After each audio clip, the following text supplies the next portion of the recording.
Welcome to the Migration Podcast, your guide for waterfowl hunting tactics, gear, and conservation.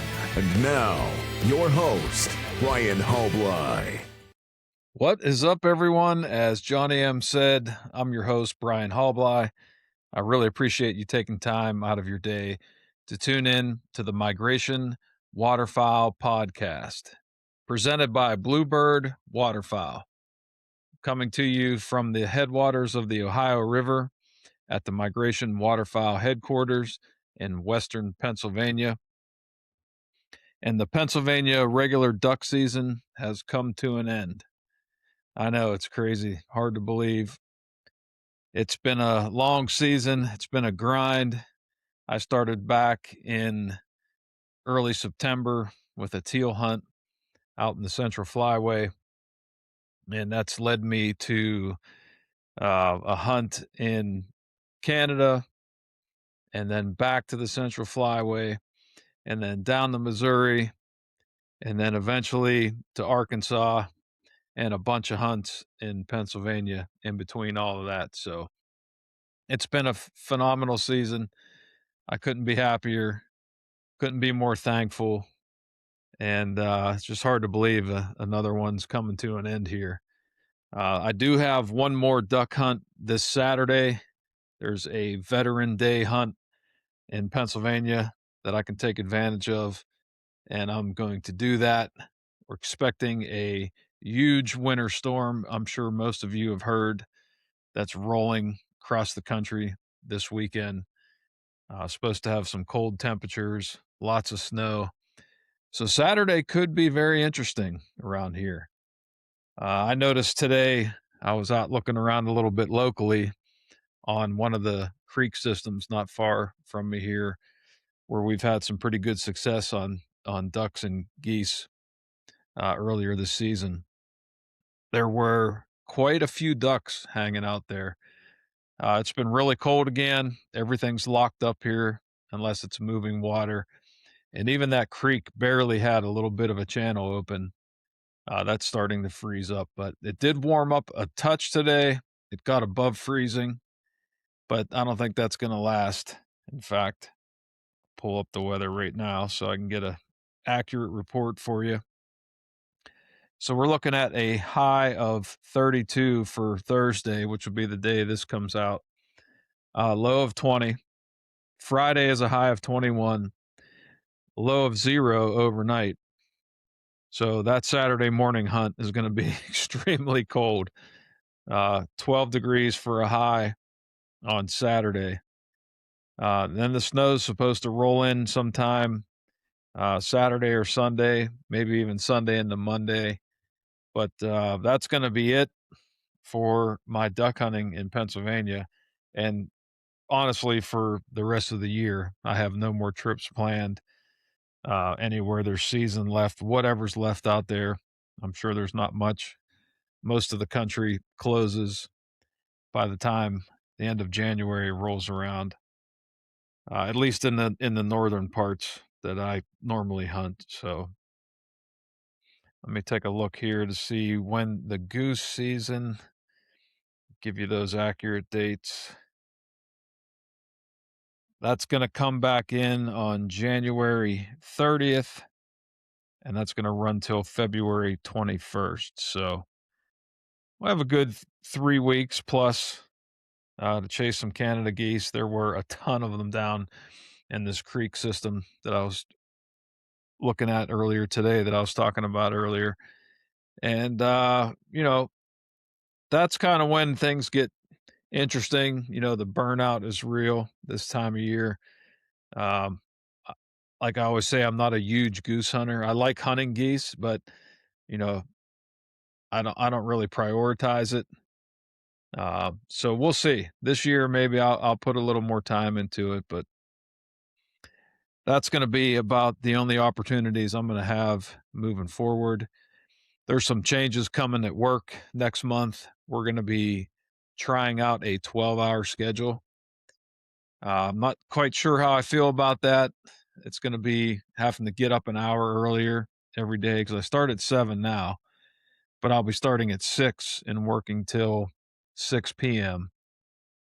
So longer day, up an hour earlier. I'll have to get up at 5 every day.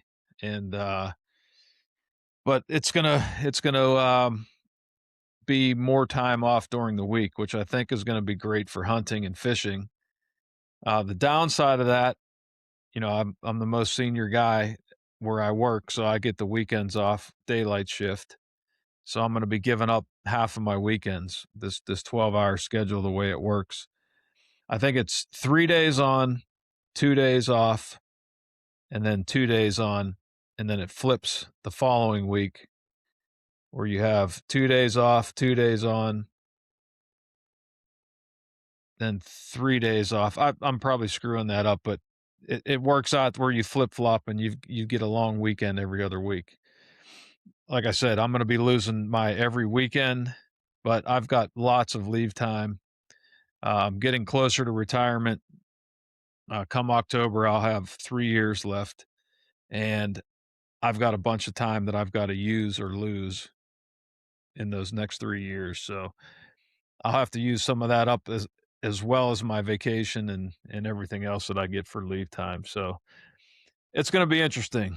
It's gonna be, I think it's gonna be good and bad, but, you know, we talked about this, we've got a contract at work that we run a steady 5-day, 2-day off schedule, but it's becoming a very big issue in law enforcement trying to recruit, younger people to the job, and you can't blame them in today's day and age with the way law enforcement officers are put through so much stuff. I mean, I don't want to get into the ICE situation and all that, but you all know what's going on in this country with the media and the police and the issues that can arise there. But I think it's a good thing. You want to make the job more attractive for the younger generations.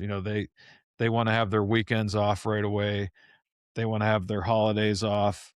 You know, I come from a different era, especially starting back in the early 90s. I went into the military where rank and putting your time in was a big thing.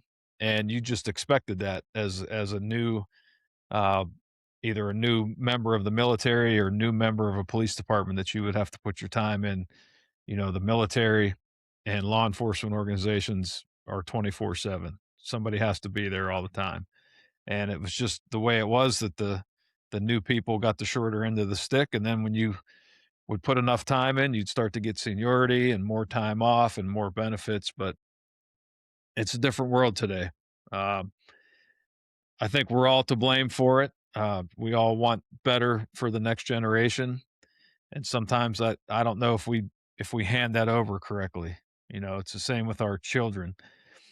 My parents wanted things to be better for me and my brother, and you just roll that over to the next generation. You want things to be better and easier for your kids, but I think that comes with a cost too. And I think we're seeing that with the breakdown of society and the breakdown of the uh, core family that used to be such a bedrock in this great country. And there's a lot of things that play into that factor and play into that and factor into it. And I don't know. So that was quite a rabbit hole to go down for a change in a change in schedule at work for 12-hour shifts. But it's going to be interesting to see how that all shakes out. So that will determine how much hunting I get to do. I'm looking forward to it. Like I said, I'll be able to work on the boat more, get that finished up. I'll be able to fish more this summer. I'll be able to scout more this summer and fall, and possibly hunt more. That long stretch where you get, I think it's 2 days off before, then you work 3 days, and then you have 2 days off. So if you take 3 days of leave time, you get 5 days off. So, or I'm sorry, 7 days off. If you take the 3 days off and then the two in front and two in back. I'm always terrible doing math on the fly on this show, if you haven't noticed.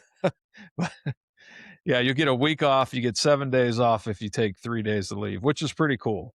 So when I go on trips, I can go out of town and only burn up 3 days instead of 5 or more, depending on if I'm going over a weekend or something. But yeah, just reflecting over the season and being very thankful and appreciative.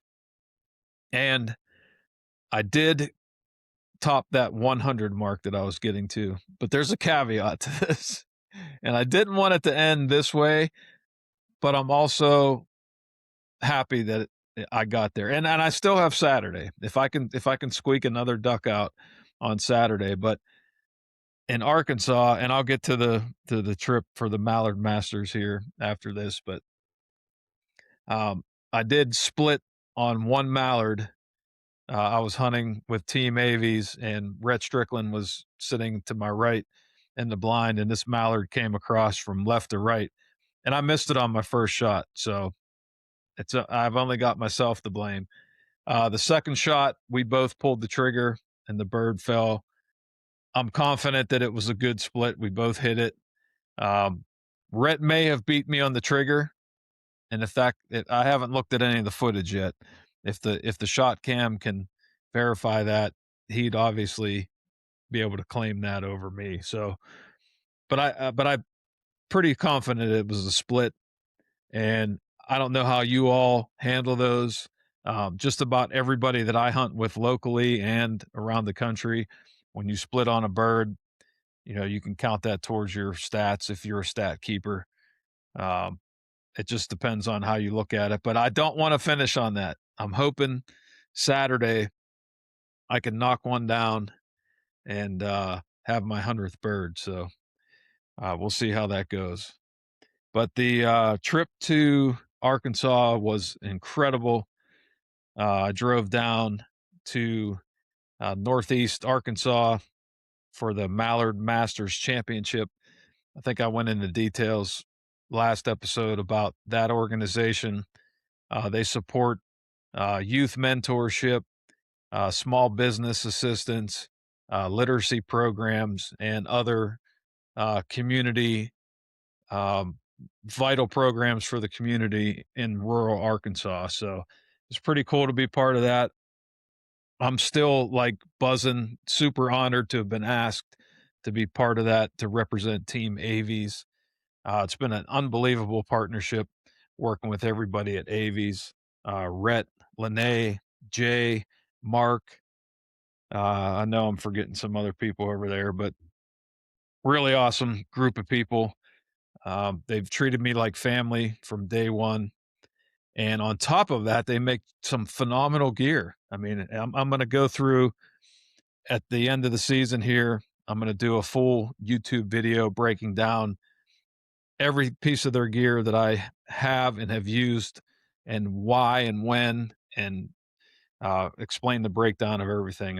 I really hope you all get a chance to try out some of their gear, if not all of it, because it is superb. I've been hunting since I was 12. Here I go trying to do math again in my head. Almost 40 years I've been hunting, and I've tried just about everything. Not to name drop, not to say that any of these other brands don't make decent stuff, but Avies is head and shoulders above them. And people say, "Oh, you're just saying that because you're partnering with them." It's not true. I mean, I would be honest with you guys. I wouldn't have continued the partnership if I didn't feel that their gear was superb. I've tried First Light, I've tried Sitka, I've worn Drake, I've worn Badlands, and like I said, not to take anything away from any of those companies or brands or their products, but there's little things that we're always missing, especially for waterfowl hunting, and that's where I'm coming at this from a waterfowl hunter perspective. Avies specializes in clothing for them. Now, I mentioned Drake, which they do also, but companies like First Light and Sitka, they're making products for a multitude of applications across mountain hunting and whitetail hunting, which is more stationary, Then they throw in the waterfowl stuff. And again, I'm not saying that their products are bad. It's just I've noticed little things that Avies has taken to the next level. Man, this bearing series especially, I've been wearing that in these super frigid temperatures this past month or so, and you pick up the jacket and it doesn't feel like there's a lot there. It doesn't feel like a heavyweight jacket, but when you put it on, it is super warm and super soft, super mobile. It doesn't get uh, doesn't bind you up. You know, you don't feel like Ralphie's brother on the Christmas Story in his little snowsuit all wrapped up and falls over and can't get up. Um, yeah, you can shoulder your gun, you can feel your gun, but it's somehow they've made it the perfect winter jacket and bibs. And I can't say enough about it. So do me a favor, get over there and check it out. I know it's a little bit pricey, but they run a direct to consumer model to keep those margins low because they want to bring you the best quality material at the lowest price. And that's the only way they can do it is to keep it direct, customer direct. I know people get frustrated about they can't try things on, but they're really true to size. Give it a shot. You know, you can return it if it doesn't fit. They'll get you set up with a different size if you need it. But or you can catch them. They're going to do a bunch of expos this year. You can catch them at an expo, try some stuff on for size if you want to do it that way. But I'd highly recommend it. So I say all that to finish up saying what an honor it was to be partnering with them and represent them at the Mallard Masters. We got there on Friday. The majority of us, Lene and Jay, got there Thursday to get the uh, vendor booth set up. So the way this Mallard Masters was set up, you would hunt Saturday morning, and for the people that weren't hunting that were involved, families, friends, visitors, they had a expo hall set up with a bunch of vendor booths people can hang out at, go see all the new products, especially the Avies booth. They had one of everything that you could check out there. They had a couple of other competitions going on. It was I think it was a gumbo competition that you can vote on the best gumbo.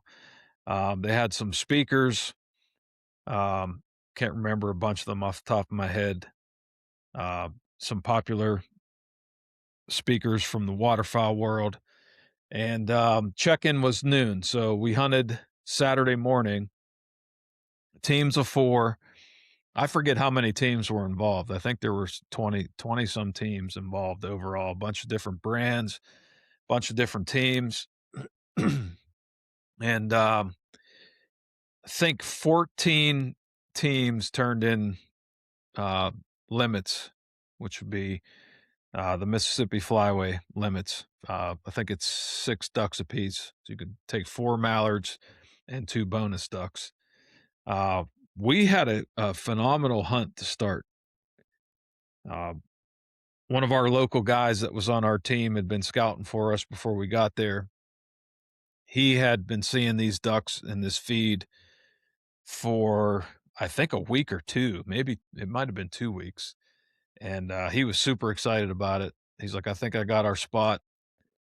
This was part of the Lost Bridge Duck Club property. It's a lease. It's not on the actual property where the Lost Bridge Duck Club is, but it's part of their hunting grounds in that same area. And we got out there before light, got set up. Not a huge spread. I think he put out 2 dozen, maybe 3 dozen decoys. I had brought my motion decoys just because I had room in the truck. We put those out. He didn't want to use spinners, so we just put out the pulsators and the power kicker. But literally, well, even before first light, we could hear a bunch of ducks quacking, flying around, just waiting for that, just getting that, building that anticipation for that legal shooting time.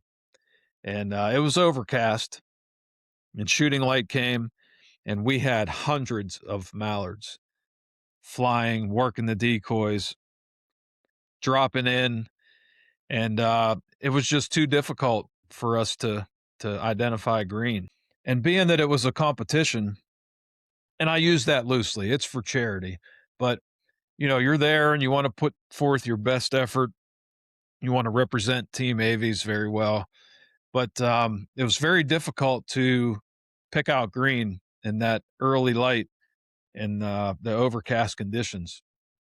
A couple of times as they were flying away, I could see that white V on the tail of the Drake Mallard, but it was too late, at that point as they're going away, and you're like, oh man, that was a Drake. And we, in hindsight, probably should have dropped a bunch of ducks early, even if we got hens. You get points for hens too, but it's the Mallard Masters. Everybody wants to shoot green. Everybody's passing this, passing that. We're talking, okay. And you're thinking this is going to be a phenomenal morning. I mean, you've got hundreds of ducks working the decoys, flying overhead, flying behind you. So very quickly, once it started to get light enough, probably 15 minutes, 20 minutes after legal, and we could sort of start to see the greenheads, we shot a couple ducks here and there, but it dried up very, very quickly. Very quickly. It just shut off. And we'd have a bunch working, flying and working the decoys, but we were having a hard time getting them to commit. Now, the wind kept changing directions behind us. We were hunting a crosswind originally. The wind was blowing from our left to our right, and the ducks were circling and coming in from our right to our left, landing into the wind. And every once in a while, it would turn and blow from behind us, which would kind of make the ducks have to come in and land in our faces, which I think that was a little more difficult for them to get into that hole that way. So that was playing against it. The overcast wasn't helping. And like I said, we picked away at a few of them. There was a few more that we should have shot. And it just kind of really slowed down. And we never really had any other great opportunities once we got a few of the greenheads taken down. So we were kind of bummed about that because we were hoping to have a good showing here. Like I said, you want to do well for your team. You want to do well for yourself. And it just wasn't meant to be. So we hung in there, I guess, till about 10 o'clock.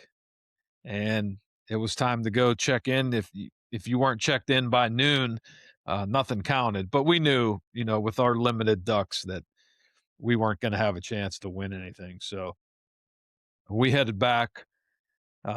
We gave Jay and Linnea a hand at the booth. And the way this was going to work, they were going to have the final check-in at noon. Then I think, I don't know if it was 1 o'clock or a little bit later, they're going to announce the winners. But like I said, there were 14 teams that came back with limits. And I knew we didn't have a chance. So, but it was cool to see those guys have that kind of success. Avies is also associated under the same parent brand as the Worldwide Trophy Adventures, WTA. So we had shared camp with those guys, Mark Peterson and his crew. Those guys actually had a pretty good hunt. That team before, I think they shot 15. They got some mallards, mostly mallards. They got some pintails, and I'm trying to remember what else they got. But they had Joel Strickland on their team, which was super home field advantage. If you follow Joel from Surviving Duck Season, he's also the head guide and manager at the Lost Bridge Duck Club. But I'd never met him in person before. Been following him for years on Surviving Duck Season on YouTube. Let me tell you, he's as genuine in person as he is on his YouTube channel. And we have a lot of mutual friends that have mentioned him several times. Anytime Arkansas came up or if we were talking about Surviving Duck Season. They just always had nothing but good things to say about Joel. And, when you get to meet him, you'll know what we're talking about. And they were 100% right. I mean, he was just as genuine and down to earth as they come. Super humble, for as knowledgeable as he is and as much duck hunting experience as he has.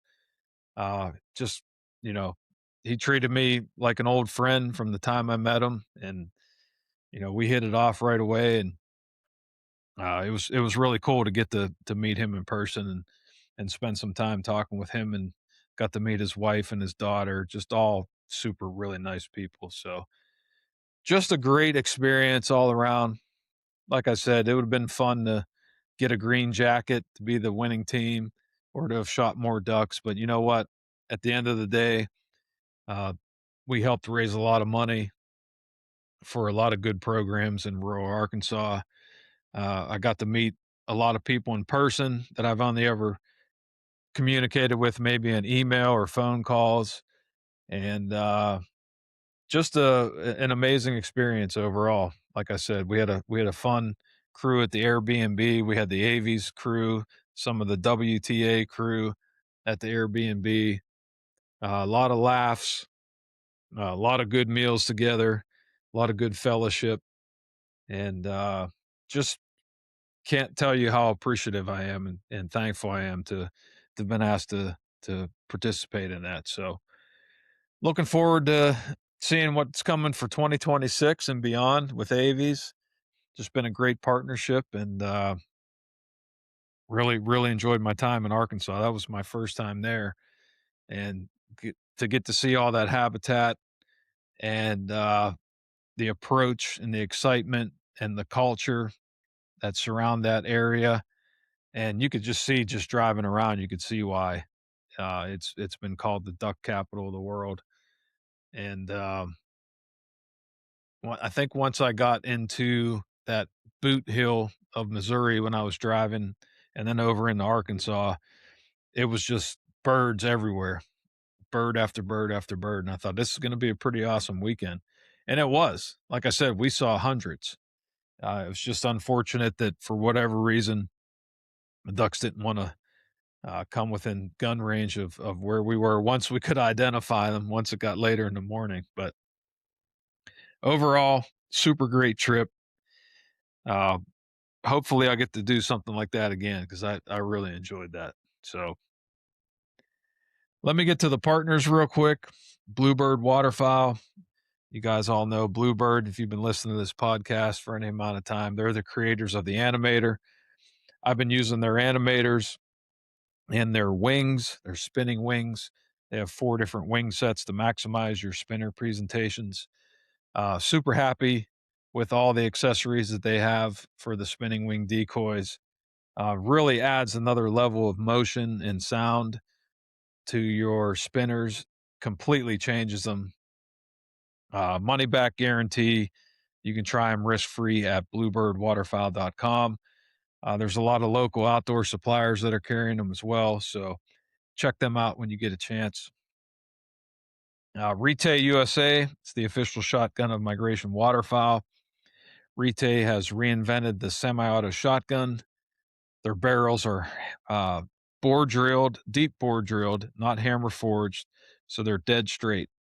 They have a factory lengthened forcing cone that funnels shot smoothly into the bore, which dramatically reduces pellet deformation. 20% more pellets in the kill zone and 67% better shot to shot consistency. There's no plastic receiver components, better built barrels, better shooting shotguns. You can check them out at retailusa.com or your local Rite dealer. Rig 'em Right Outdoors. You all know about Rig 'em Right Outdoors. They've been around forever. I've been using their products forever. Super proud to be partnered with them. Really been enjoying their new mainline series decoys this year. I've got a couple of their stools. Uh, got a bunch of their decoy bags. Um, you name it, they've got stuff for, and of course I use all their decoy rigging, but they've got all kinds of blinds. They've got blind bags and packs. They've got dog accessories. They got chairs and stools. You can see their full line of products at rig'emright.com, or you can go just about anywhere. I mean, every store around me has them. Sportsman's, Warehouse, Cabela's, Bass Pro, they all carry Rig 'em Right in stock. So many places you can check them out. So you won't be disappointed with any of their stuff, that's for sure. The Duck Hole and Company, attracting feathers together. They're a full service habitat company located in North Carolina. If you have any questions about waterfowl habitat or need work done on your property, you can contact them through any of their social media platforms at the Duck Hole Company. They can also fix you up with golden millet, also known as the duck buffet, and the best bang for your duck. Flight Day ammunition. I've been using Flight Day ammo all season. The majority of it has been with the max payload steel rounds. I've talked about this a bunch of times. You guys heard me talk about all the hunts that I've used it on. You've watched the videos on YouTube. You watched me get on to the Myers family farm and hunt there. Ben makes an awesome product. He started out with bismuth, but we all know about the bismuth supply. Hopefully, that will turn around and get back to some regular pricing so he can continue making that. But you can't go wrong with the max payload steel rounds. He can get special order bismuth rounds if you need it for an old shotgun or other special application. And of course, he's got TSS as well if you need some of that. So check them out at flightdayammo.com. Be sure to use discount code MW10 at checkout to save 10%. Avies hunting gear. I talked a lot about Avies earlier in this intro. They're the official hunting clothing and camo of Migration Waterfowl, as you know.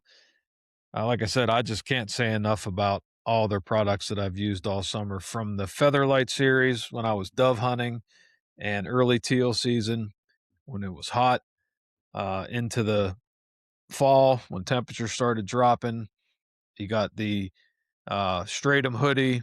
You've got the Drifter series jacket and pants for the mid-season, middle temperatures, kind of getting cooler, but not so cold.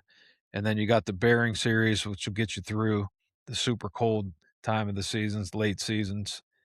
So check out their innovative line of technical waterfowl clothing and their revolutionary refuge camo at aveshunting.com.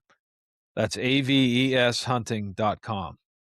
Advanced waterfowl gear designed for every condition. And Northern Duck Calls, precision crafted duck and goose calls made right here in my home state of Pennsylvania. They just released another line of Fury goose calls. Mine's going to be here soon. Sean just asked me for my address. I'm really looking forward to getting my hands on that. I was using the Ruckus cut down call this season. Super impressed with that as well.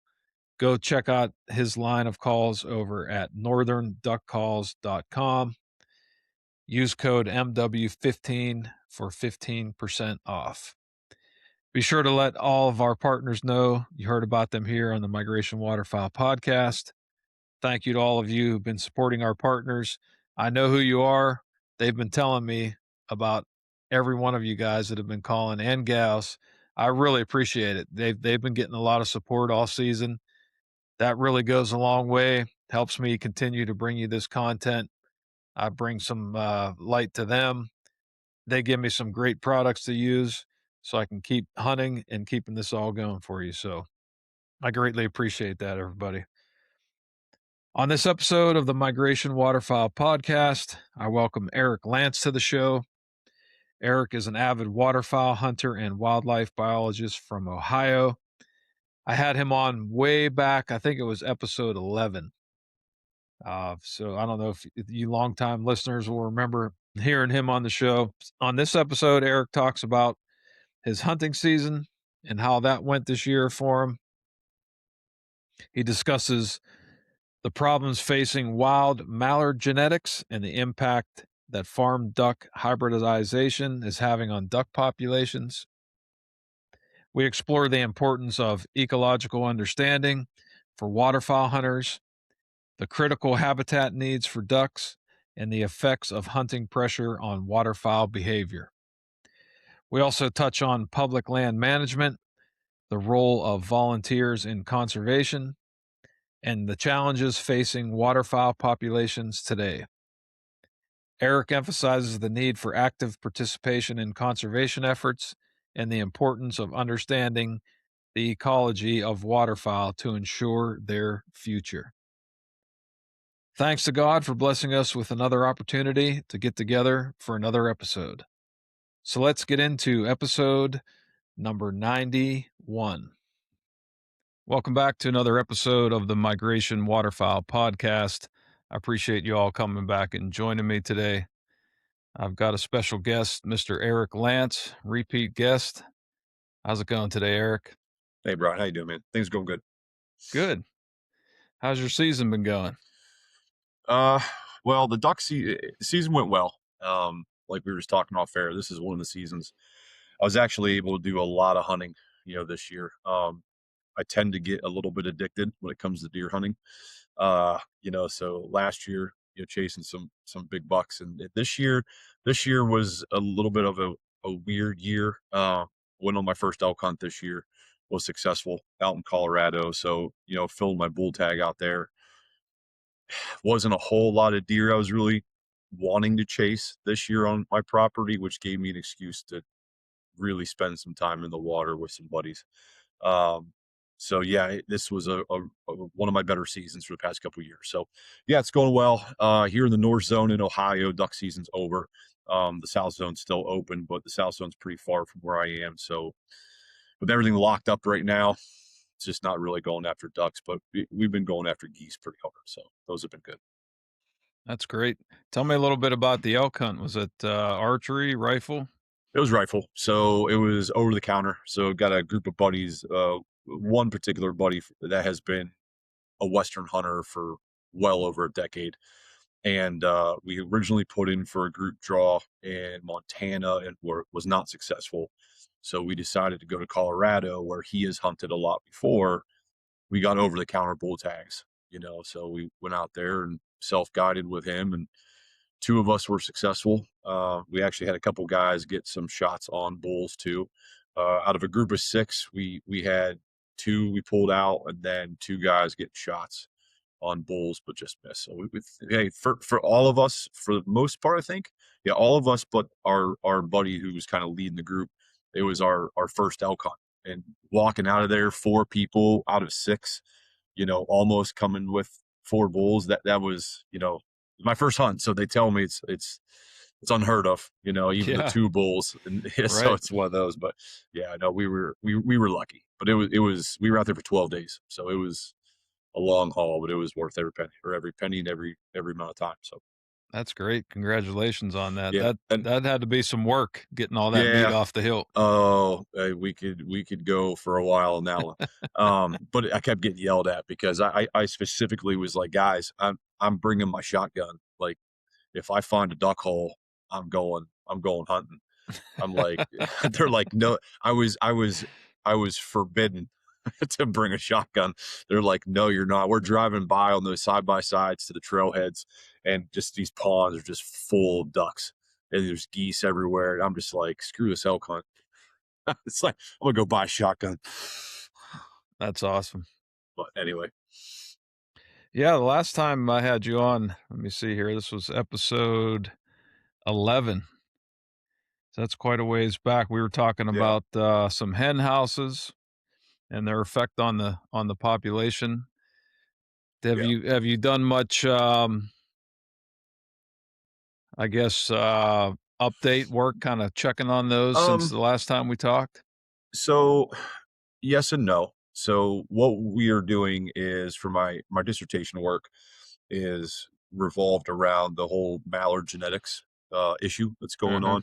And not that my project's like an extension of these other types of studies that have been done, but it's very close to being an extension. So what my particular interest is looking at these Mallard, these artificial hen houses, these nesting structures that you see. So for people that don't know, it's those tubular structures that you see out on bodies of water, near the shoreline, that, state game lands install, for these. Now we install them on our own with our own program, but the state agencies also do as well. So these nests are used to promote, nesting success for, nesting mallards, in a time of declining habitat. Um, Phil Lavretsky, the guy, the Dr. Lavretsky, who's kind of pioneered, this whole mallard genetics thing. Him and others have done a lot of research on this, and he's out of the University of Texas at El Paso, so UTEP. He works with Duck DNA or Ducks Unlimited with his Duck DNA project, which I'm sure a lot of your listeners have probably heard of. It's Sure. been pushed a lot. But anyway, where I am, and to an extent where you are too. You're not far out of the realm here, where you are. Um, but anybody who's followed that, research that Dr. Lavretsky's talked about and others, other articles that have come out, the Atlantic flyway has its significant problem with that. The Mississippi flyway is interesting because the Great Lakes region of the Mississippi flyway is really what's impacting or getting impacted right now by this issue. Um, if you look at it, and I haven't had a chance to really look into the literature too much about this, but I heard Dr. Cohen talking about this the other day that really anything he's in Tennessee. So Uh-huh. Tennessee and South, you really don't see that much of this issue on this hybridized, game farm mallards yet. This is still being studied, and I'm sure there's going to be a lot more studies coming out, especially with this duck DNA program going off. But really, the Great Lakes region here, mallard population is turning into a miniature Atlantic flyway when it comes to the hybridization rates that we're seeing. Oh, wow. I don't, yeah, I don't have the numbers memorized, and someone would probably have to fact check me on this, but it's a good read. I believe Phil, Dr. Lavretsky, worked on a project in Winus Point, and I think it was up around that area in 2020. They banded, or excuse me, they captured and sampled birds. About 300 birds was the total. And I want to say at that time it was like 30% of the birds that were sampled had these game farm genetics in the wild Hmm. population. Fast forward, I believe, to his paper in 23. I forget who he published that with. I think one of those had Schumer on it. I can't remember. Uh, but I believe that number went up to 60%. So you're talking in 3 years. You got a very significant increase. Yeah. So the hybridization rate is an issue. So what came around with my dissertation work was we are pretty active with these hen houses, that Delta promotes and everything. And I love the program. We have had great success locally. We have put a large amount of birds on the water. We have had very high success rates. So becoming friends with Phil and learning more, years ago about this, the higher hybridization rate that you have in these mallards. So typically when you get to about, I want to say 25% of the game farm genetics in the mallard, you start seeing negative, effects ecologically. Okay. Hmm. And we can go through those as far as migration, timing, behavior, nesting behavior, predator avoidance, all these types of things. So when you start reaching that, these ducks really become more chicken like, right? Is the way kind of Phil describes it. And I'm not reinventing the wheel here. This is what he's openly described. Right. But they're not very good at nest making. They don't just do a lot of things very well. And I started thinking about it when I was going back and thinking about doing a PhD. I was like, what my project going to be on? And talking with Phil and doing these hen house tubes. And, I remember him talking about, this nesting issue and, they're more chicken like. And I'm like, my sister's got, farm, a little mini farm, and she's got ducks and farm ducks, and, she's got chickens and things like that. And I'm like, they have these nest boxes that they nest in. And I'm like, well, if you're telling me these birds are turning more into being like a chicken like, type of bird, when you get these higher hybridization rates, you're telling me my region is having this exponential climb in hybridization. And we're putting out these hen houses all over the place, and we have very high success rate. I think our average success rate in the past couple of years for these hen houses is around 60 to 65%. I'd have to look at Hmm. my numbers. So that's pretty high. Now, when you contrast that west of the Mississippi, I mean, excluding the prairie pothole region, that's a little different habitat type. But even up at Winus Point, I talked to those guys up there quite a bit. Their success rate is nowhere near that, with those. So I'm like, okay, we got a higher success rate, higher hybridization rate, all these other things. I'm like, is this becoming an issue? Like, are we putting these tubes out in these high prevalence areas? Is this causing a genetic integration, or propagating this genetic integration into the wild mallard population, these birds, these genetics. So that's what my research is around. We had started the project really last year, kind of in the preliminary phase of getting our field procedures and everything like that done. We captured about 20 birds. Wasn't a big capture, just wanted to do, just make sure our protocols were working and everything was going good there. And then moving, into this field season it's going to be full ramped up. So the samples that we collected last year don't have the data back yet. So it's going to be interesting to see. I'll looking at these birds, I don't have the experience that Phil does looking at these birds, but looking at the weights of these hens and looking at even birds that I've harvested this year and opening them up and cleaning them up, and how little fat reserves are on these birds for late season compared to what it should be. Um, there's definitely been some birds I've had in my hand that probably had a little bit higher hybridization rate, on there. Hmm. But until we get data back, that's the big part of it. But this year will be the real ramping up of that study that we're going to be doing. So it'll be interesting. Sure. It'll be interesting to see. It's just another piece of the puzzle. Because I share people, not just like Phil, but going into a researcher. I've been a wildlife biologist for 20 years, and my interest on the research side directly relates to land management applications, right? So looking at something like this, the nesting houses are a land management tool to increase and promote nesting success on your property. Well, now we're looking at these areas of these hot zones, if you will. Is it the best idea, type of thing, right now? So that's kind of where we're going with it. And, the future will tell and, give us another piece of the puzzle, I guess. Yeah, that's very interesting. And I know that there's still a lot of studies going on with this There's a lot. farm duck um, gene problem. Has there been any steps taken to try to reduce this, or any talk on what direction we could go to try to curb some of this? Um, I don't know. I don't really. I'm a private biologist. I don't work for the state agencies. I think, and this is my own perspective on this, without really any insight. I'm sure there's been talks, I'm sure someone has. I'm not aware of any traction or anything like that. My perspective is, and I've thought about this a lot, is what do you do? Let's just use my area as the Great Lakes, region. You look at, um, let's say you look at, a certain area and you have this high hybridization rate. Okay. And you've got just this massive, you're looking at this and it's exponentially increased, the whole 9 yards. And, what do you do in those areas? I've thought about this. This is my own perspective. I've had some, kind of talks with people, but you have these high prevalence. What do you really do from a regulation standpoint? I can imagine that would be a nightmare. I mean, the only thing I can really think of is increasing bag limits, and just, for if it's mallards, which is what we're talking about now. I there's obviously negative connotations to that, especially with the declining population, mallard population, stuff like that. But when you have these areas of high prevalence, man, I mean, I don't know of another more successful way than just removal. I mean, and there's plenty of people that would be willing to do it. You're a duck hunter, I'm a duck hunter, and it's like, hey, if I'm in a zone, kind of like a management zone, especially designated management zone. The problem is, though, these birds, are you getting migrators? Are you getting more local residents? Sure. There's a lot of issues with it.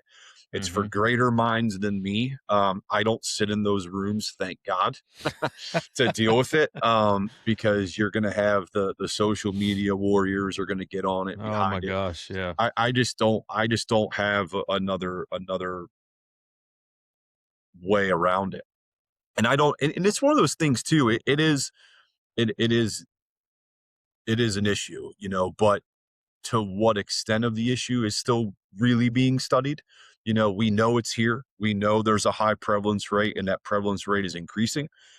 we see negative ecological impacts, we see, but to the extent of that in 10 years, who knows? 20 years, who knows? I mean, that's why it's being studied, because it's just one of those that's ramping up, and could be more of a problem than it is, and it may be a bigger problem now than we realize, but it's being talked about. People are taking it serious. I see it on social media. I think in the last couple years, since Phil really pushed out that Duck DNA program and Ducks Unlimited came on and backed that program up, I think really helped it and got the word out to people, and obviously podcasts help, having guys like him and other researchers on talking about that. It's just been, as you can imagine, good for the issues. Sure. So we chatted a little bit today. You were talking about seeing the marsh through both lenses and how ecology has changed the way that you hunt. You want to talk about that a little bit? Yeah, and I can kind of put this through the lens too. I was talking to, there's a couple new guys at work that are just getting into duck hunting, and then there's another younger kid is getting ready to graduate college that we duck hunt with, and he's a pretty serious duck hunter, and I've gone out a couple times with them, and it's interesting to when you start teaching people about the ecology, right? And if you're a deer hunter or a turkey hunter, I think in my experience, most people, I think, have been hunting those animals long enough that they pay more attention to the ecology. Not that duck people don't, but there's more to it than just the duck. It's understanding the wetland systems. It's understanding the vegetation that you're around. It's understanding cover. It's understanding food sources. Obviously look at what's going on with the migration, right? Look at what's going on with the weather. Look at what's going on with the genetics, right?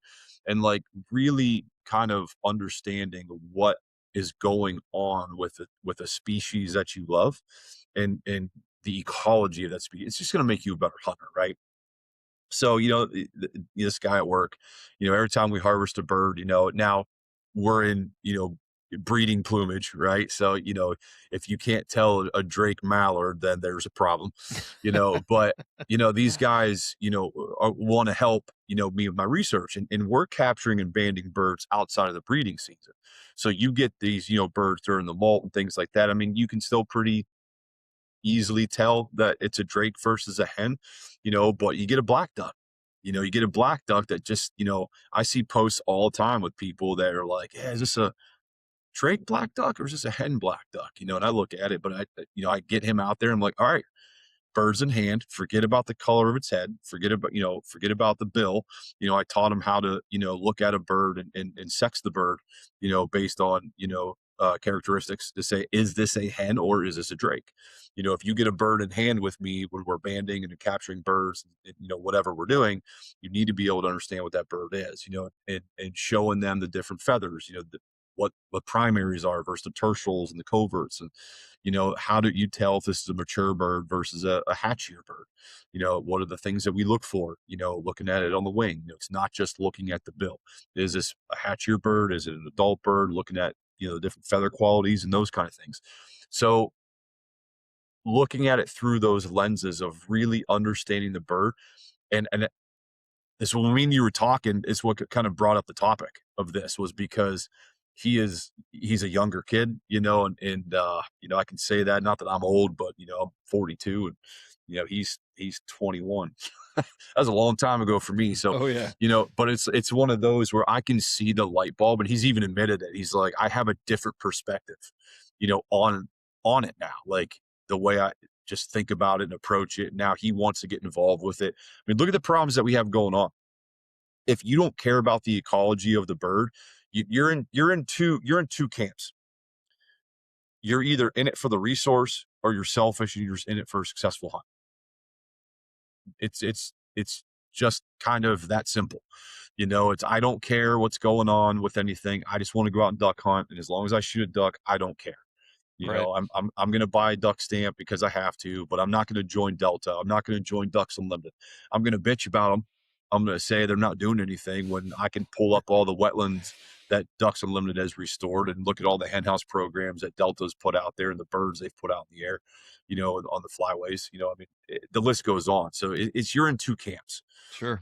and looking at it and understanding and appreciating the ecology makes you appreciate the resource. And now you've taken a younger hunter that is probably going to be guided in the direction of conserving the resource through hunting, but also volunteering for projects like mine and joining the Delta, joining Ducks Unlimited, and doing these kind of things. So, and then obviously hunts with his friends, and then they start doing it, which they have.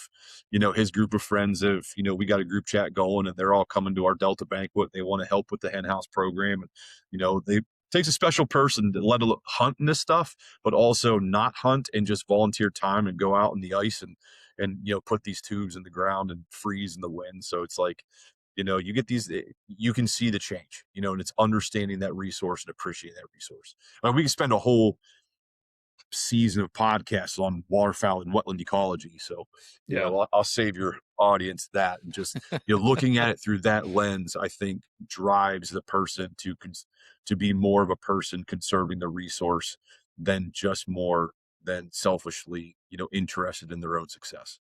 Sure. So from a ecological standpoint, what do you think the most critical habitat needs are for ducks throughout the year? There is very substantial evidence moist soil units are absolutely the most important resource, one of them. Now, there's caveats here, so we're going to go down this rabbit hole. All right, so what I tell people is you something you learn very early on in undergrad is you have to think about three things. Every species of wildlife thinks about these three things. One is how do I find food? How do I avoid becoming food? And how do I reproduce or make a copy of myself? Those are the three driving things that drive every species of wildlife. If you think even from early humans, it drove us too until modern civilization and everything. Now you got people with careers that don't want kids, and that's fine, but biologically, it drove us, at one point too. So when you talk about critical habitat, you have to have satisfied those things. If you're talking about deer, right? I know it's a waterfowl podcast. Well, a lot of you guys, I know you deer hunt. I know you manage land. You can't just put food plots in. The limiting cover in areas, or limiting factor in areas like where you live and where I live, is not food. It's cover, right? You have to have good cover. Most timber stands that I walk through, you can see 300 yards through. There's no cover, right? There's no cover. There's plenty of food, but it maybe not plenty depending on where you are, but for the most part, ducks are the same way. I seen it get passed around. I'm sure people probably heard it, but it's not new in ecology. But structure is a very important thing. I just saw a video the other day of someone drone footage on one of the social media pages of a flooded cornfield that had no corn on anything. It just was standing structure, and there were thousands of birds there. It's because why? It's because of the cover, right? There's water and there's cover. Okay, they can loaf there, they can avoid predation there, there's probably still some food there. I know Dr. Cohen, and I'd have to go back and look at his papers that he published on this, but I know he was asked on a podcast recently about this, about studying like the invertebrate, and qualities, food sources in these flooded corn. Like, is there more food resources here mimicking what we see in moist soil units, the invertebrates and the small green seeds and those kind of things, coupled with the corn, that is making these so attractive? And to my recollection, I think he said it was a pretty hard thing to study and they weren't really able to get much out of it. But if you think about what's really important here, obviously food, right? You need food depending on the time of year. You're talking about protein from invertebrates, you're talking about carbohydrates, putting on fat reserves for surviving of the fall and the winter. But I think what people don't think too much about is the structure. You really need to make sure, whether it's a moist soil unit, whether it's, I don't want to say the F word, the flooded word, but that structure there is very, very important. In my line of work too, I'm constantly going out and checking like detention ponds and stuff like that too, that are riddled with cattails. I can't tell you how many times I jump birds out of those cattails within the city. I'm talking a dozen birds, and they're just hunkered up into those cattails. I had no idea they were there. Now, I'm not a predator with the nose of a coyote or anything like that, but guys like you and I were around water. What are we looking for? We're looking for birds. we're always looking to see if something's there, Uh-huh. right? So cover is a very important thing. Absolutely. So, from an ecological standpoint, have you noticed pressure from hunting and human activity altering waterfowl behavior? So I 100% have, and I know Dr. Cohen has studied this a lot, and his grad students as well. So I encourage people to go listen to podcasts with him talking about this research, because I remember early on, really looking at this pressure thing. It's like anything. I mean, pressure is going to drive wildlife away. But with ducks, it is a very big deal, and you see it, and all your listeners see it too. This was the first year that I hunted more public land. I've generally been pretty lucky and gotten to hunt private land, but this year I ventured out with some guys, and I wanted to expand. I was like, let's, there's some pretty good marshes, for about an hour and 45 away from me, public land.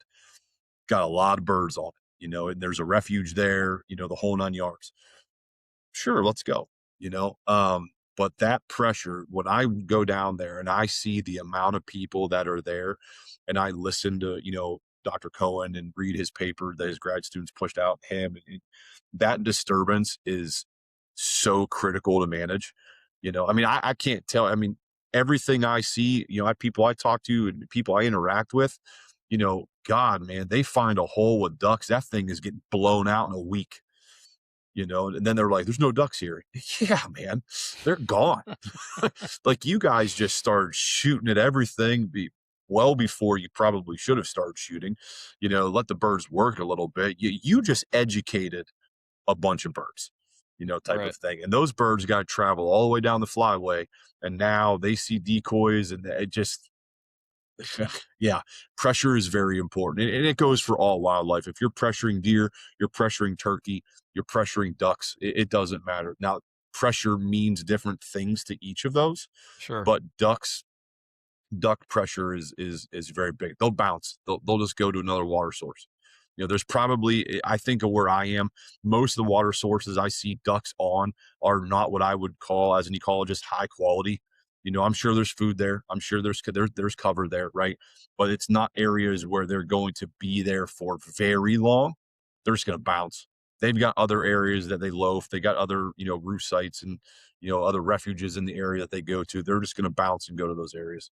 But I encourage people to go read those papers, because they're really good. I mean, it's an age of AI too. You don't even need to read them. Go find them. Just plug it into Chat GPT. Look at, peer-reviewed literature on disturbance of ducks and waterfowl. Boom. Sure. Have fun reading. Like, you're going to go down a rabbit hole. It's like YouTube, man. Yeah, for But sure. no, so yeah. So you bring up a good point. I hear a lot of people, and a lot of beginners will ask me this too. I get a lot of questions about, I hear people talking about a loafing spot. I hear people talking about a feed. You know, a lot of newer waterfowl hunters struggle with that. What kind of walk us through what could help them determine, what might be a feed and what might be a loafing or a rest area? Yeah, I mean, the midday loafing areas is kind of my rule of thumb when I'm looking at it. If I see birds out on an area and they're out there, you can tell they're loafing. They're they're hunked up in, some structure, and just kind of out in the middle of the water, where they can see, all the way around and stuff like that. And you should, it goes back to knowing the ecology too, like what's in the area. Hmm. Looking around at the plant life, looking, is it deep water? Is it shallow water? It comes to your scouting, right? Is going out and scouting. Like, what is this site? Oh, look at all this duckweed. Look, the photo that you posted, like you said, with all the seeds and stuff, like they're feeding there. Yeah. Right. And then it comes down to when birds are moving, right? Early morning. I mean, you start watching where those birds go. They come off the roost and they go to feed for the first thing in the morning. I mean, those are the good areas, to go after. Now there's other hunters that have their own strategies for that, but for me, my thing is I find a place that I think is going to be good, and I'll watch it multiple times during the day. I'll watch it first flight. I'll get there, see what's coming in, see what's dumping in. I'll listen to them. Are they out there, just being real vocal? And am I hearing feed chuckles? Am I hearing those kind of things? Like, okay, like there's a lot of birds that dumped in here, first light. All right. And then, if it's a close enough area. So I got a mitigation site that I've got some tubes on. It's a wetland mitigation site that was old farmland that was turned into a high quality wetland system. And there are, I mean, there are a lot of birds there, during the year. So, we have tubes out there. So I'm out there observing a lot and I take notes, so it's like, yeah, first light, they're coming off of their roost areas, probably over by the lake, and then they dump in here and they feed for most of the day, but areas like that, they can also loaf there. I mean, I can't tell you how many times in those areas I've walked by and birds were flushing by me, like just there, it's so thick in there. They do a great job of restoring these wetlands and designing them, that those birds can stay there for a long time. But other areas, you'll see, and everyone that hunts, you'll get birds that come in if you watch them and you're not trying to kill them long enough, you'll watch them work, they'll feed, they'll get up and take off and go somewhere else. Like they'll just bounce around, you got to just pattern. It just comes with any hunting at all, whether it's, again, I'm just gonna keep saying turkey, deer, whatever. You got to Sure. pattern them. Deer, where are they going in the morning? Where are they going in the evening? Turkey, where are they out strutting in the morning? So it's, you just got to find those areas. But the loafing areas, when you find those areas, to me, those are important areas to not go in and blow up, because those are important for the birds. They need an area to go in there, loaf, relax, and get out of stress, for a little bit. And if you push them out of there, God knows where they're going to go, especially if that loafing area is relatively close, that you can Sure. find. I definitely would not be blowing that up. Right. So one of the things that I'm kind of concerned about, especially with this hot topic of flooded corn now, people are Yeah. really starting to demonize public land management. And I don't think a lot of people think about the ramifications if all of the public land management for waterfowl and all other species, if that went away, I don't think they'd understand how devastating that would Well, be to the wildlife populations. the the harsh truth is that in a lot of areas it is already not good. Um, again, I'm a private biologist. I don't work for the state or anything like that. I see good areas, but I see bad areas too. But it's not for a lack of not wanting to do it. It's a funding issue. It's 100% a funding issue. We've got, drastically reducing wetland systems across the landscape.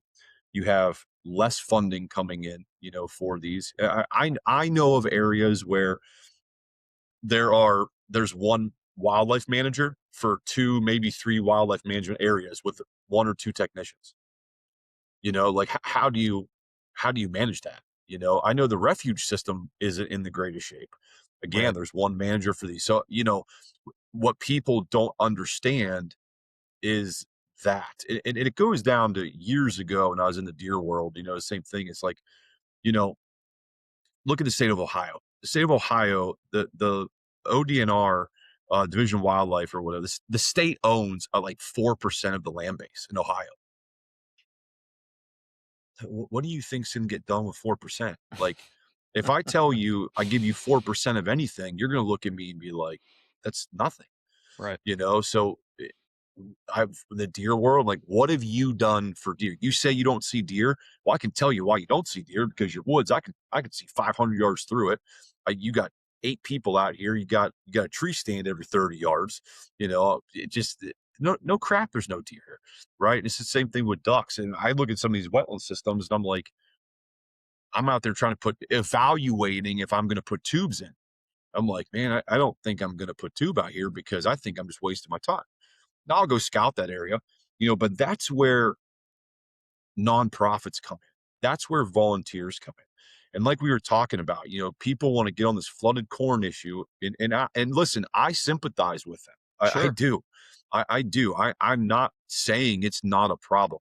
I think it's an amplifier, to a lot of underlining problems. Mhm. And it's just, but like I told you, if you're flooding corn and you have it levied up to flood corn and the money to flood the corn, what do you think's going to happen if they ban it? Those people are not going to go, oh, they're just going to put it in a moist soil unit. And it's going to be even better for ducks. Like, it's just, I mean, I would think that's what I would do.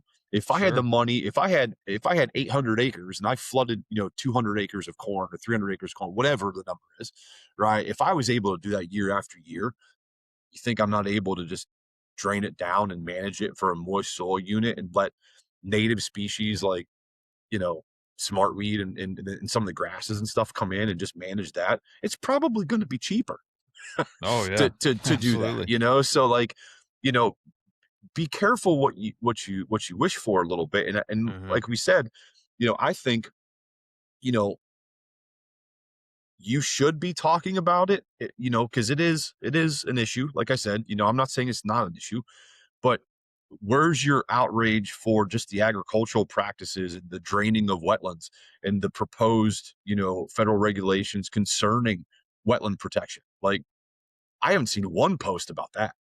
Right.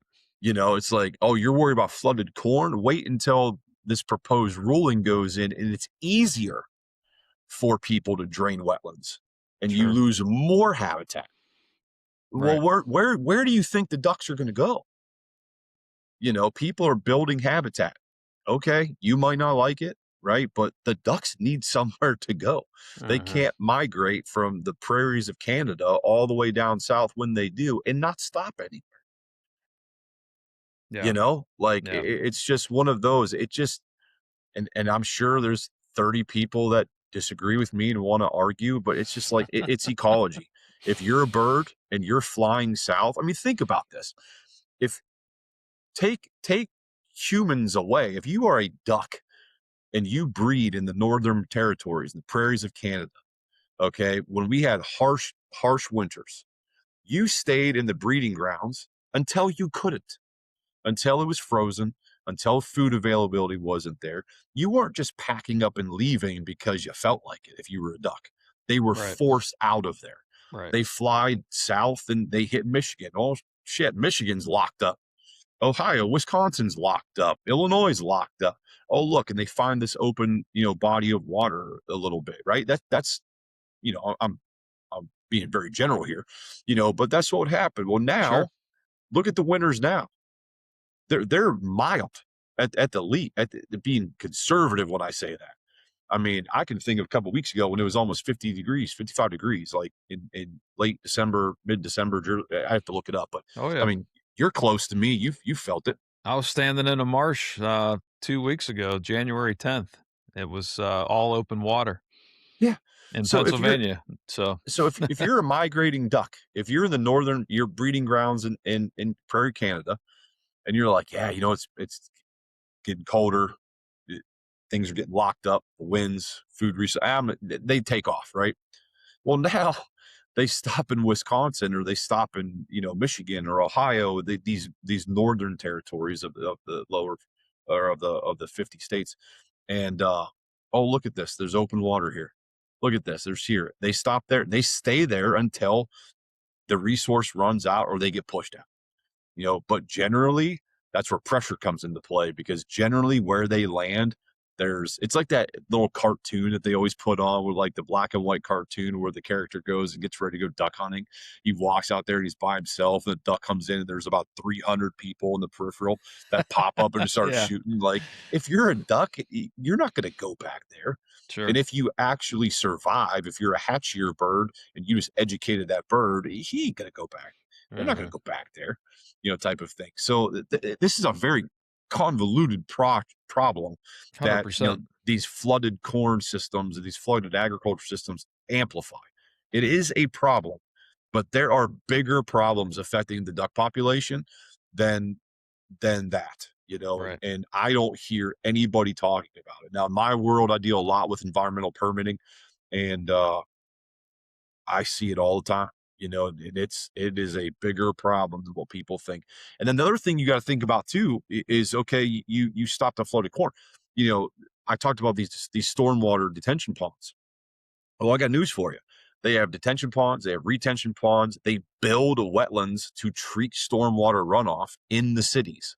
Now, if you're a duck and you're flying over Lake Erie and you land yourself over somewhere in Cuyahoga County, which is a big county for stormwater management, they have detention ponds, they have retention ponds, they have stormwater wetlands, right? And I know Ben Lukanen did his PhD work on, the urban distribution of these birds too. And it's like that's affecting it also. Hmm. And again, you talk about hot ponds and power plants and stuff like that too. So I mean, there is more going on than just this one issue that everybody's trying to, scream from the mountaintop.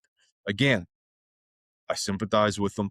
It is a problem, but there are bigger problems surrounding this whole concept of declining waterfowl populations that people need to, start paying more attention to. Sure. As a biologist, if you had to pick one thing, I know you probably don't have a full time. You haven't studied waterfowl specifically for your entire career, but Yeah. what would your opinion be? Would be the most, uh, I guess, negative factor affecting the migration to Louisiana? Well, I think if I think it's your large scale agriculture. I think that's been the nail in the coffin, or that's the nail that's getting driven into the coffin. Is it's just the mass drainage of these wetlands. I mean, you look at the Great Black Swamp or whatever it was called. The Western Ohio down to Indiana. I mean, that was all swamp. For long time. Mhm. And now it's all cornfield. It's all been drained. Sure. I would say that the number one, in my opinion, is this large scale agriculture, urban sprawl and development. I mean, anything that drains wetlands. Mhm. I would say agriculture more so because they drain their wetlands. When you talk about development, at least if someone's building a grocery store or shopping center and they damage or impact wetlands um, there are guidelines that they have to build wetlands elsewhere, to offset that impact. Sure. Not going to go into permitting on here because again, it'll make everybody's head hurt.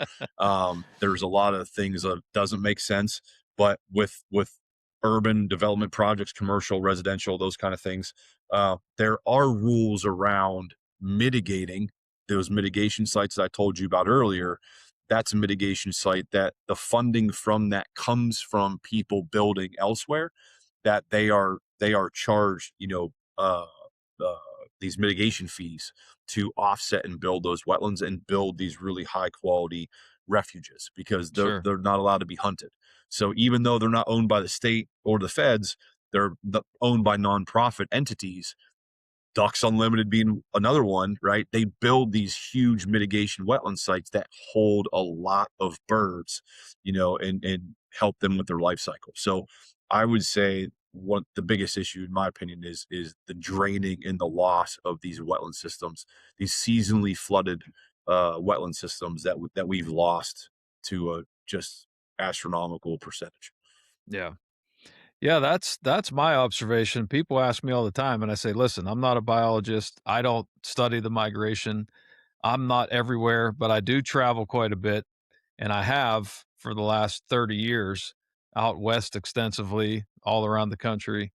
And habitat loss is my answer all the time. It's like, listen, this is just stuff that's common sense that I've seen, that I read about. I mean, I've talked to people in Louisiana that like entire coastlines and entire wetlands have been wiped out, completely gone. Like, Yeah, and you just wonder why, these ducks aren't doing what they did 30 years ago. It's pretty yeah, obvious to me, but I always make that caveat that I'm not a biologist. So yeah, I like to talk to guys like you that have a yeah. little better Well, understanding of it. yeah, there's but a lot of it's common sense though too. Like you don't have to Mhm. be a biologist to see Sure. habitats declining. You don't have to be a biologist to see the weather's changing, right? A lot of it's common sense. I mean, and I hear it. I hear guys like you. I see posts on. So I have some restored faith. I see some real idiots out there. Like man. And again, what shocks me too is that we live in this age now of AI. Like Yeah. before you put some bullshit post on there, go to Google, go to AI, like check yourself before you Mhm. you look at this. But a lot of it is common sense. A lot of wildlife management is common sense. Now, there's some stuff on the back end that you get the nerdy stuff you need to understand when you start looking at, genetics and all this other hardcore science stuff. But, I tell hunters all the time, man, don't undercut yourself or undervalue yourselves, because you guys are the people, and me too, but we're the people in the field, that the hunters are people in the field that make these observations and then, bring it to attention on podcasts and talk with researchers and academics, and be like, hey, chances are it's like in class when a teacher asks you, like, anybody got a question? And there's 8 questions in class, but no one raises their hand. It's like, hey, answer the question, because it's if you're seeing a trend, other people are seeing the trend, and it's probably in the process of being studied. Maybe Sure. it's already been studied. Before it was pretty difficult. Well, I don't want to say difficult, but before it was a lot more challenging to get your hands on peer-reviewed journals, because a lot of them are behind paywalls.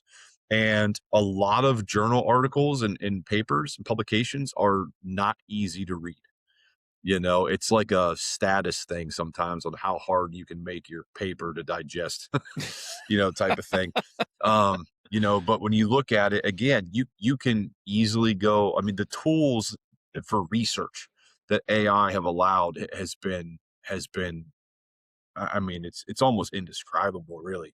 Sure. But you can just go on there and say, you know, give me in the last 15 years, peer-reviewed journal articles on habitat reduction and loss of breeding waterfowl populations.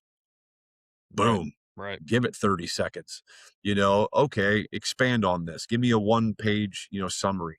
I'm not a biologist. Summarize this paper that a normal person could understand on what was studied and what the results were found. Right? I mean, it's that simple. Sure. Like, and then you're just reading it on your phone, on your tablet, on your computer, and it's a way to kind of digest a lot of this information that's going on that a lot of people probably don't even know has been studied, that's been out there, and people that are interested again in conserving the resource. You're inquisitive and you have these questions. Well, now I'm gonna go read about it. I'm not gonna, maybe you can find a YouTube video on it, but you're probably not gonna find very many waterfowl researchers talking about your specific question, but they have put out a publication on that question that you can go read. And Yeah. now AI will just give you the paper and now summarize it, and you can sit there and read it, or it'll give you a link to it where you can download it. And Sure. then you can highlight it and all those other things. So it's an age of technology where, again, going back to kind of the concept is having an appreciation for the ecology to better conserve the resource. I mean, because biologists, the difference is, for the most part, is we are not that hunters are either, but our main driving focus is the resource. It's conserving the resource. Mhm. If that means I don't have a successful duck hunt for 5 years because, I have to just put this time and effort into conserving the resource, then so be it. As long as other people get the opportunity to do that, and it's the whole kind of argument, when you look at like this flooded corn issue or whatever, flooded rice, if someone wants to build a big, moist soil unit, well, you're being a little selfish, but again, I get it. If I was in the southern latitudes and my duck hunting was just plummeting, and I'm not seeing birds, like, it's aggravating. Sure. I get it, No doubt. 100%. But those birds that are being, short stopped,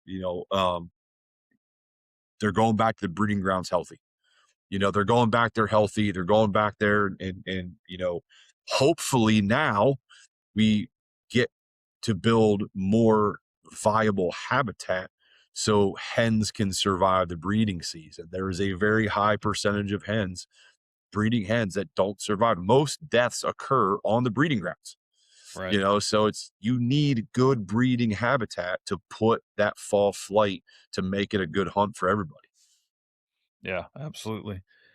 Another issue too that kind of bothers me is, and COVID didn't do us any favors when we had government officials and so-called experts pushing a lot of stuff that hadn't been fleshed out, hadn't been proven. But that doesn't mean everybody in government or all biologists or experts or anything like that are trying to sell you a line of BS. I mean, you can debate different parts of it, but at the end of the day, I kind of look at and I try to tell other people, what do they have to gain by giving you false information on that? Look at that. Like I heard somebody say recently, well, they lie to you about the duck numbers. Well, Yeah. what do they have? What do they have to gain by giving you false duck numbers? I mean, just those think are the about people, that a little bit. Those are the people that you convince 2 + 2 is 5. Sure. Yeah.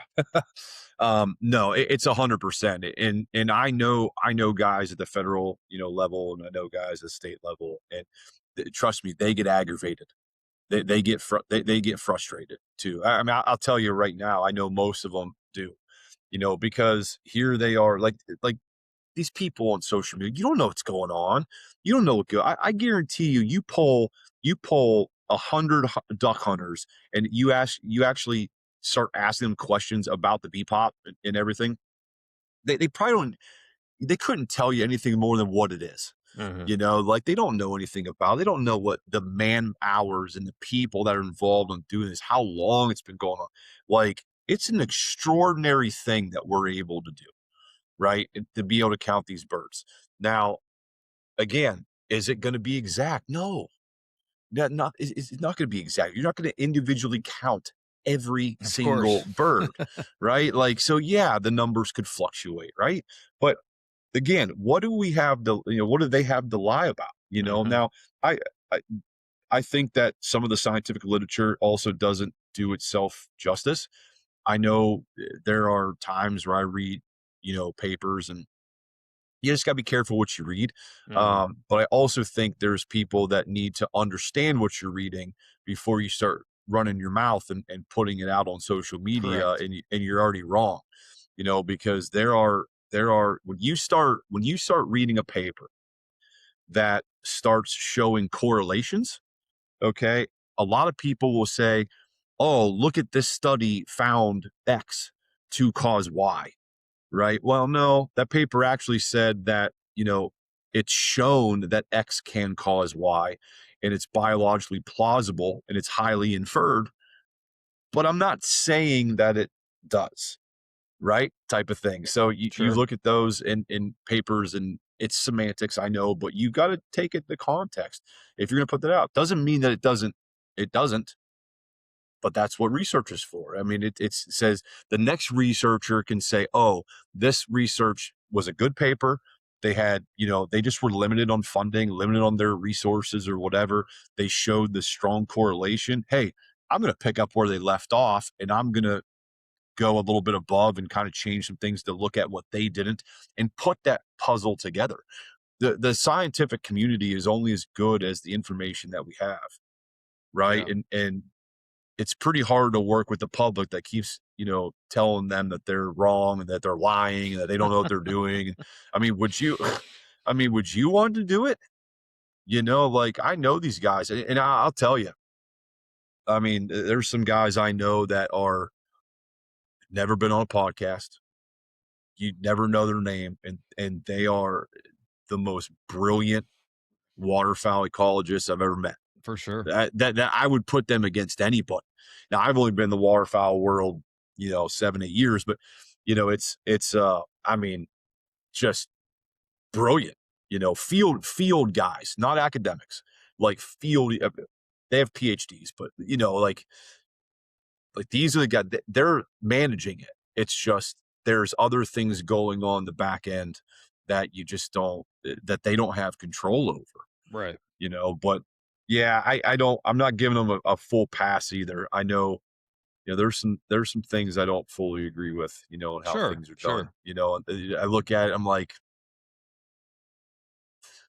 okay. Yeah. It is, what are you going to do? You can't change it.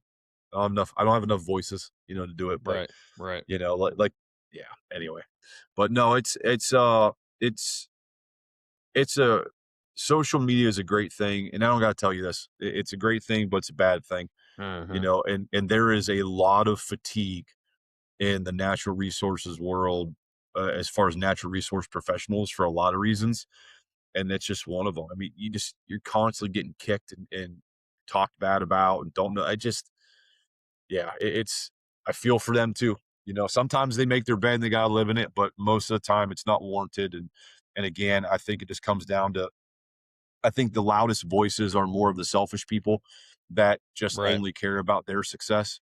And you know, you go to a Ducks Unlimited or a Delta chapter meeting. How many people are there? If Yeah. it's a good group, 10, Sure. 15, type of thing. But I look at it. I was just at a conference last week, and kind of along this lines, is the Ohio hunting license numbers. So in 2025, I think it was 24 or 25, the Ohio hunting license sales was like 350,000 or something like that. And it equated to like $27 million or something. And the Ohio habitat stamp, or wetland stamp, which is what you need to buy in Ohio to hunt ducks, Mm-hmm. was like 41,000, something like that. It was like 12% of the sales. What does that tell you when you look at that? That tells me one of two things. One, obviously, has and I've been in the process of trying to look at those numbers. Actually, I got an email today. I put a little inquiry out because I was curious of what like the last decade has looked like on those numbers, and I just haven't digested those numbers yet. But I'm curious to say how much of a decline has there been in duck hunting, because duck hunting is very popular. It just is. Sure. Now my question is, in states like Ohio that's not known really for waterfowl, like, well, what's the access like? What's the opportunities for hunting like? Are you got people that are going to Michigan or Illinois or whatever, just be like, hey, I'm going to duck hunt, but dude, I'm just going to pick a couple days. I'm going to go spend 5 days in Kansas or Illinois or Utah or wherever. I'm going to go get 5 good days of duck hunting in, because it's about all I get at home. And then Sure. I'm just going to come home and deer hunt. Yeah. I don't know. I don't know, but I wouldn't be shocked. Right. So I look at it to It's where, pretty accurate. It's pretty yeah. accurate. But Yeah. you know what I'm saying? Like I look at it and I have a hard time imagining, and I don't know what Louisiana's numbers are. I just haven't gotten it. It's like a side question that popped in my head while I was Mm-hmm. driving. So I've got notes on my notebook right here actually about I'm just curious on, you take my state of Ohio, which I have a vested interest in, and then you take states like Arkansas and Louisiana, Alabama, like those southern states that are Yeah. big with duck hunting. What's their percentage look like on duck hunters versus those other normal license sales? I mean, type of thing. Sure. Just curious, because I would guess, my hypothesis would be that it's higher, right? That's a culture down there. Duck Yeah. hunting is, I've never hunted down there. You have, but I would imagine it's a culture down there. Yeah. It's not a culture up here. No. Why? No. Because we don't have the habitat. We don't have Sure. the public access. Now, so right or wrong, there's plenty of water that public can access, but the management could be better. But again, you're only as good as what the resources you have to actually Mm-hmm. manage. Staffing, funding, Yeah. those are real concerns. And that's, like I said earlier in the podcast, it's where volunteers come in to go out and redo the wood duck tubes, go out there and offer help to do whatever. I mean, most people aren't going to do it. I'm not naive, but at the same time, don't complain about it either. If Sure. you're not going to do anything, which is fine. Yeah. There are people out there that will, but stay off the keyboard if you're one of those people. Yeah, I mean, it comes down to, what the majority is doing. The squeaky wheel is going to get the grease. Like in Pennsylvania, Ohio is probably the same way. Most of the funding is going to go into deer hunting and turkey hunting, because that's what the majority of the people paying the bill want to see. Yeah. So when you only have a small percentage of waterfowl hunters speaking up, the state has to kind of weigh, okay, well, we can't put 50% of our resources into managing duck habitat when we have 90% of the hunters are wanting to see better deer hunting habitat. Yeah. And that's where the private landowners come in, and where my question is, what have you done for the resource lately? Sure. Because there are federal funding programs through the NRCS, and state agencies have funding programs. Like Ohio has the H2 Ohio program. If you want to do a project on your property, and you can apply for NACA funding, the North American Wetland Conservation Act. It's a match ratio on there. I mean, there are resources out there that you can leverage to manage your property. Well, most Sure. people either A, don't know it's there, or, just, I'll look into it another day. They just don't ever do it. But yeah, those other, deer and turkey drive, our state for sure. But again, it's like the Ohio wetland stamp, that funding goes right into wetland management across the state. But if you only got 12%, buying it, Right. what's that? It's $10. Like, it's not expensive. Yeah. So I think it's $10, but it's not expensive. Right. It's just okay, but that money only goes, Sure. so long. So yeah, I mean, do the math. $400,000 to build wetlands. That's not a lot of money when you start acquiring land, excavators, construction. I mean, that money that's gone. Right. So Absolutely. it just, again, there's anything in wildlife. I am very hard pressed to think of anything else in wildlife that is not a multi-faceted problem. Like, there's not, everyone wants that one thing to hang their cap on, to say, this is the problem. Flooded corn is the problem. Yeah. They want the Man, silver flooded bullet. corn is just a small spoke in this wheel of issues. And to me, it's an amplifier. Right. It's just an amplifier. It's something that easy, to point at and say, this is a problem, but, and again, I sympathize with them, but, it's, there are just so many other issues, man, that I can't even begin to look at that one. Absolutely. Like the U.S. Fish and Wildlife has, and state agencies, they have so many other problems that they've got to deal with to like look at, yeah. Anyway, Absolutely. Yeah. That's what I caution all my listeners, kind of take a step back, use a little common sense. Like you said, look into some things, read some papers, and try to be part of the solution and not yeah. just getting on there and being a problem and Well, complaining about everything.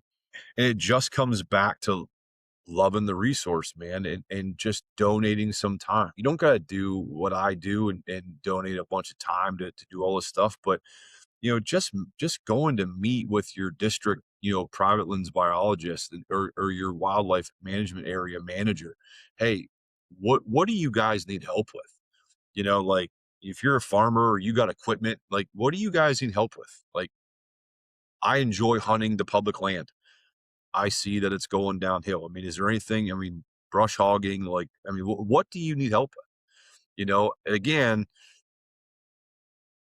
the more people that get involved, well, the less you really have to do as far as volunteering, but then the fewer people Sure. that do, then there's so much more that we have to tackle on our shoulders, and we're just doing a small thing. Like my local Delta branch, we refurbish, wood duck boxes, and we put our hen houses out there. We see like old, tube cradles that have been out there. We pull them out of the ground. And yeah, I mean, in the grand scheme of things, are we doing a ton? But we're out there all the time, and we're bringing, and to me, the biggest thing is, someone who teaches at the university as well, and teaching college kids that are getting ready to go out into the world. It's these kind of things. It's understanding the resource, because listen, man, it is a different, duck hunting culture. The flat bill mafia, and all these products that are around there, which, I mean, hey, they're young kids and they love it. Cool, man. I mean, I've got kids in my hometown, they love duck hunting, Yeah, we're the you know? crotchety old guys now. I don't know Yeah, how that yeah. happened. So it's like, you look at this, like I said, some of the guys that I talk to and stuff, and the younger generation, that come in, and even the kids that I teach, and my classes are very hands-on, so we're outside looking at wetlands, and I get them dirty and looking at wetland soils and talking to, about wetland ecosystems, and you see it. you see it when you get people. When I take people out and capture a bird, and they get their hand on the bird and they get to hold a live duck, a real wild duck. Well, we'll put a caveat on that if it's a mallard. But you get what I'm saying. Sure. I had one of my daughter's friends who's interested in becoming a biologist. I took her out, and she wanted to see what I did, and I took her out. I was going to go out, check some tubes, and man, in my head, I was like, I really want a bird to be in a tube so I can capture this bird and let her get her hands on a bird, and we'll band it and everything like that, and show her that process. And lo and behold, we did. Actually had a wood duck. It was a wood duck that was using our mallard tube, which Oh, nice. happens quite often. I bet. Um, but yeah, she got her hand on it. Now she's like hook, line, and sinker. I got to caveat her a little bit that it's very hard to get a job in the natural resources field. Mhm. Um, but yeah, it's those. That's where people need to be thinking. I know there's a large, there's a percentage of people that do, but there's also a vast percentage of people that will set up 100 yards from you and range shot down on you because you beat them in there, and they're Right. going to call that duck just so you don't get it, even though that bird's so high that you know what I'm saying? Like the Sure. public land where people don't want to deal with it. Like, don't be that guy. Like, what's wrong with inviting them to hunt Mhm. and, and just, yeah, man, come on in. You guys got decoys? Cool. We'll put a bigger spread out. You guys set up over here. And, I don't understand it, man. And getting kids involved, the youth involved, doing the mentorships and stuff, and just getting involved with your conservation groups and stuff, because you don't know. I'm a prime example. I had no intention on going to be a wildlife biologist. I was getting, my focus was veterinary medicine, Hmm. and I just got a professor, man, that similar to me, our classes were hands on outside. And I was an outdoorsman. I love being Right. outside, but when it just shifted everything. And, that's where it comes down to understanding and pursuing the ecological knowledge, because that will guide you, and it'll make you that much more addicted. Now your significant other might not like it. My wife hates it, but yeah, every time she's in the car, I'm listening to a podcast or, whatever about ducks, and she just puts her earbuds in. She's like, Mhm. whatever. But it's there are some serious problems, going on with waterfowl populations and declining habitat and regulations. Hey, you want to get active, you want to be, an active hunter and start lobbying for change. Well, this is it, it's time to start doing it, because there are some issues that Right. you can get Right. involved with, and starting to make some change at the state level. I don't see any push to your state representatives to talk about, impacts that the new federal regulations around wetlands are going to have on waterfowl populations. I Yep. haven't seen one mention about that, Yep. you know. So careful what you wish for. While everybody's focused over here, the 100%. bigger damage is being done over here without you even knowing. So No doubt. And it's not all doom and gloom. it's I not. had a pretty good season in Pennsylvania, which is not a great waterfowl destination, and you've had a good season in Yep. Ohio. If you work hard and you pay attention and you try to learn something new every year, you can be successful anywhere there's ducks in any Yeah. flyway. It's just Well, a matter of, you got to look at the glass half full. I mean, you could sit around and complain that, oh, I had two skunks in a row in Pennsylvania. I'm going to quit hunting or whatever. But if you love it, you're going to find a way to yeah. get into them. You'll shoot a deer every time you go out. So Right. I can tell you, like, 100% honest. When I go out and to some of these marshes on public land this year, we might have only shot, two birds, but we saw like 500 flying, Hmm. to the refuge. I'm like, that's Sure. awesome. That's awesome. Birds come in, and you make a mistake, and they flare off, and you're like, they were right there. Like that's what keeps you coming in, man. It's like when people tell me they don't like turkey hunting, but they like the bird hunt. I'm like, what is wrong with you?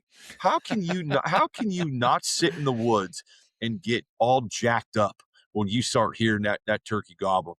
You know, and you're calling, he's fired up. Like, my God, it's my favorite time of year. And it's the same thing with duck hunting, but it is. It's not all doom and gloom, but you know, there's work that needs to be done. 100%. Got to keep that And balance. you know, it also comes down to along the theme. You want to be successful, you have to understand the ecology. Yeah, I mean, No doubt. have you ever heard of the Weather Severity Index? Mm-hmm. Yeah, so it's like, you know, you take guys like Dr. Schumer, and I know, you know, he's got a podcast and stuff, but you know, this is something that he published a paper on, I think in 2010, him and his I don't know if it was grad students or just colleagues, but I mean, they have a whole algorithm on, and they give you the information on the weather conditions and when birds are probably going to be moving. Yeah, it's a So great why are you not podcast paying he's got too. Yeah, so why are you not paying attention to that? For sure. You know, and you can go to his website and he'll tell you, he shows you how it's done. Mm-hmm. You know, so it's like, okay, I can tune in and I can get 10 solid days of hunting in and kill a lot of ducks. Or you know, whether or not you screw it up and you know you couldn't hit water if you fell out of a boat when it comes to shooting, you know, but you have the opportunity, right? But if you're going to go out, like it's like now, it's, you know, you pick these days where just like, I'm not going out today. Like, it's not going to be a productive day. Mm-hmm. Like, it's too hot. The birds are, you know, for this time of year, the birds are going to be, it's just going to be stale. There's no wind, you know, like it's just, there's just the conditions that just aren't good. Now, if you want to go out there, I mean, you're not going to kill anything if you're sitting on the couch, you know, but to me, You got to if I ain't manage got your anything, expectations. yeah, if I have nothing going on and I have an opportunity to go out into the marsh with some friends and like, hey man, we're probably not going to see any, probably not going to have a great day, but I got nothing better to do. Like, let's go get a hunt in the morning. We'll go get some lunch, and you know, chances are you might walk out of there with a bird or two, you know, but you know, again, it just comes down to effort, you know, 100%. knowing the areas that you're going to hunt, and, you know, that kind of thing. But yeah. Well, I've taken up over an hour of your time, Eric. I want to be No problem, respectful of that. And we could go on, like you said, forever and ever, but that's why I have you back on. I want to give you a chance to plug anything you got going on and anything we might have missed. Yeah, I mean, my research is really my big thing now. So, you know, we have our own lab, and it's just the Lance Ecological Research Lab, Lance Ecology Lab. You can type in if you're interested in what we're doing there. We don't have a whole lot going on there. We're just kind of wrapped up with this one project right now, but you want to get involved. You know, there's ways to help out on there, you know, and get involved and just whatever. Yeah, I mean, just check out that website. I try to stay a little bit active on social media. It's just hard, you know, when you're out in the field and then work and everything like that. So field season's coming up. You know, we'll be more active on social media then during the field season, doing some content and stuff like that we've got planned. We plan on ramping it up a little bit right now. So other than that, that's really the big thing I've got going on. And people can, you know, go to the website and follow me on social media. Just type in Lance Ecology Lab, and you should be able to find me on Facebook and Instagram pretty easy. Like I said, the webpage over there will give you a little bit more of an idea what we're doing. Awesome. Appreciate the time. Always a good conversation, my friend. Yeah. You too, Brian. Thanks, man. Huge thank you to Eric for taking time out of his day to join me on the show. And thank you all for tuning into this episode. I really appreciate it. Be sure to follow us on Facebook, Instagram, YouTube, and TikTok at Migration Waterfowl. We also have a Facebook group for the podcast. Please join us there as well. You can see my hunts throughout the season, along with many other videos over on the Migration Waterfowl YouTube channel. Please do me a favor and subscribe to the channel while you are there. Lots of great content coming that way throughout the rest of the year. You can shop our merchandise at Printify. If you Google Printify Migration Waterfowl, you'll see the link to the store, or you can find the link in our social media bios, migration-waterfowl.printify.me. Check out our shirts, hoodies, thermoses, coffee, and more over there. And now through the end of January, 10% of everything we sell will go to Ducks Unlimited. Thank you to everyone who's been purchasing merchandise and supporting the show. If you like what you've heard here, please take a moment and leave us a 5-star review on Apple Podcasts or wherever you get your podcasts. Send me a message or email after you leave the review, and I will mail you a podcast decal. And get out there and enjoy the outdoors, but make sure you seek out a relationship with the one who created everything. Galatians chapter 6, verses 7 and 8 says, "Do not be deceived. God cannot be mocked. A man reaps what he sows. The one who sows to please his sinful nature, from that nature will reap destruction. The one who sows to please the Spirit will reap eternal life." And remember, the migration is coming. Be ready when it arrives.